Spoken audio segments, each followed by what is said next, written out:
salam sejahtera dan salam Sarawak Maju Makmur bersama saya Grace John Lee. Berita utama, Sarawak mengambil peluang sedia ada dengan memanfaatkan sumber alam dan teknologi terkini sebagai pemangkin kepada perkembangan ekonomi negeri ini.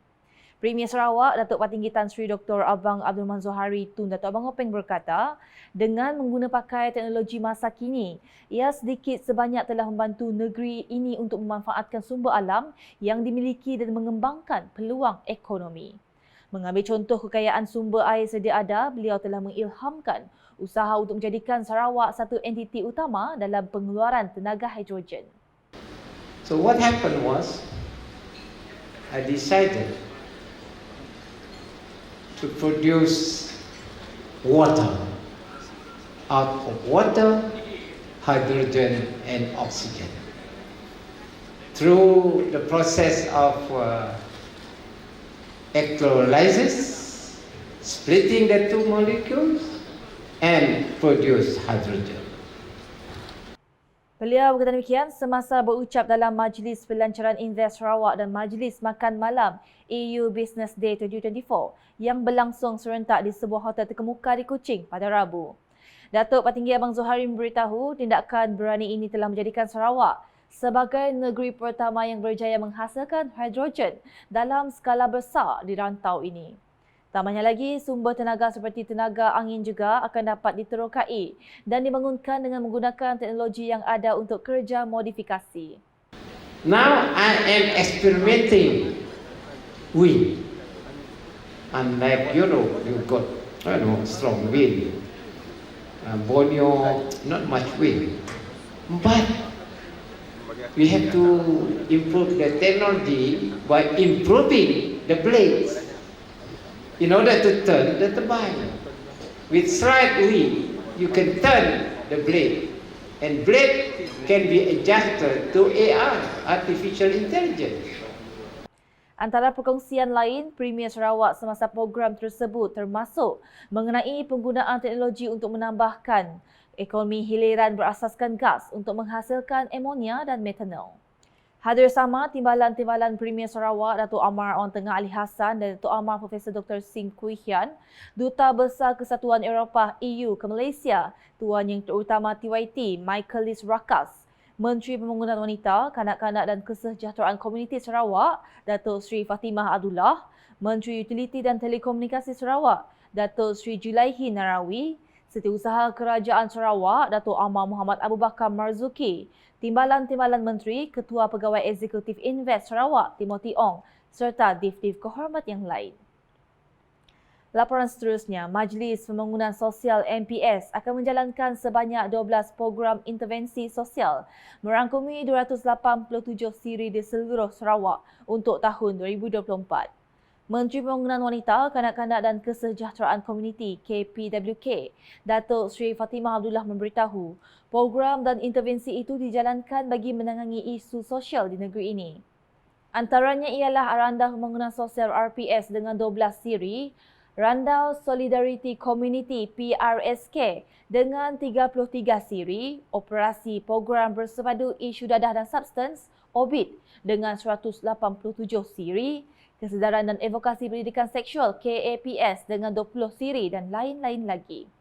Jadi dengan itu kita akan dapat teruskan program iaitu kesedaran dan advokasi pendidikan seksual bagi menangani isu remaja hamil. And we are very happy to share that in terms of kehamilan dalam kalangan pelajar sekolah telah menurun ikut statistik sebanyak 46%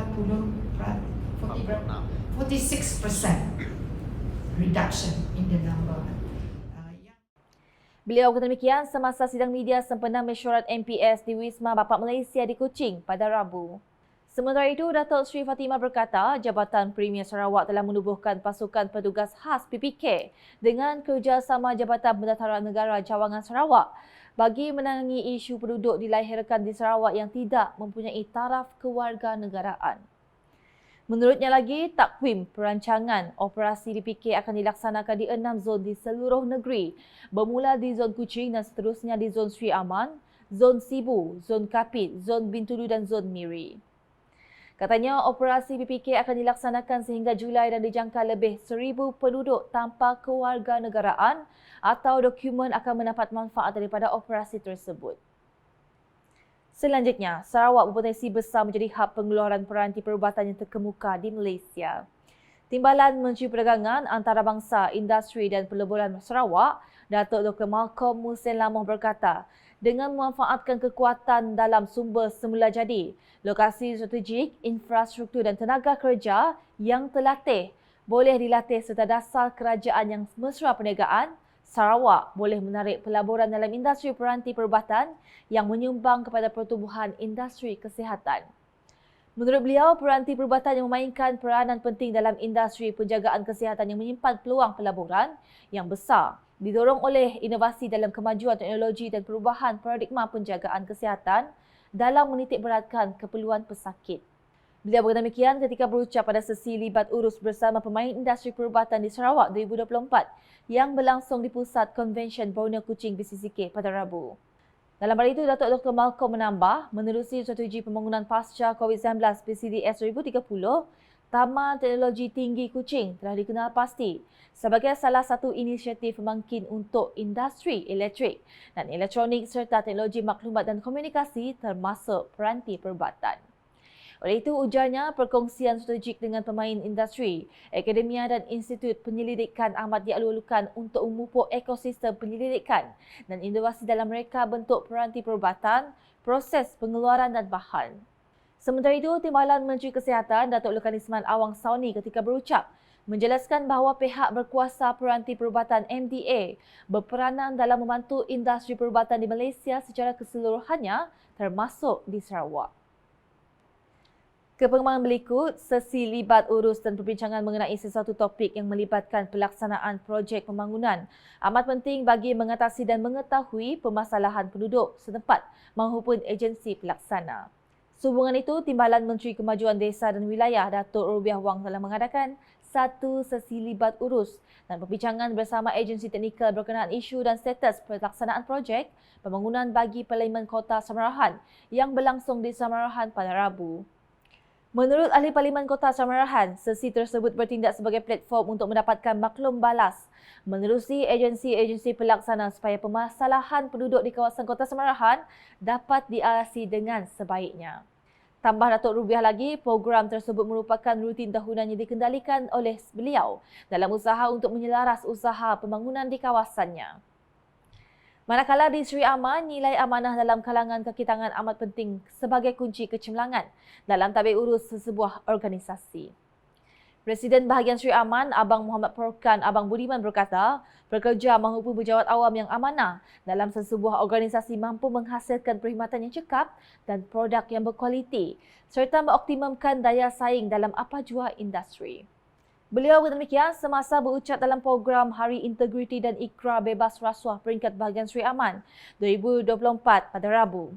Tambah beliau lagi adalah menjadi kewajipan rakyat Malaysia khususnya negeri Sarawak untuk memberi tindak balas yang berkesan dan tegas terhadap amalan yang boleh menjatuhkan individu maupun organisasi secara amnya. Justru beliau menyeru agar residen bahagian dan pegawai daerah yang telah dilantik agar terus berintegriti dan amanah dalam melakukan tugas bagi menjadikan Malaysia sebuah negara yang bersih daripada rasuah, adil, telus serta jujur yang menjadi asas utama pembangunan negara.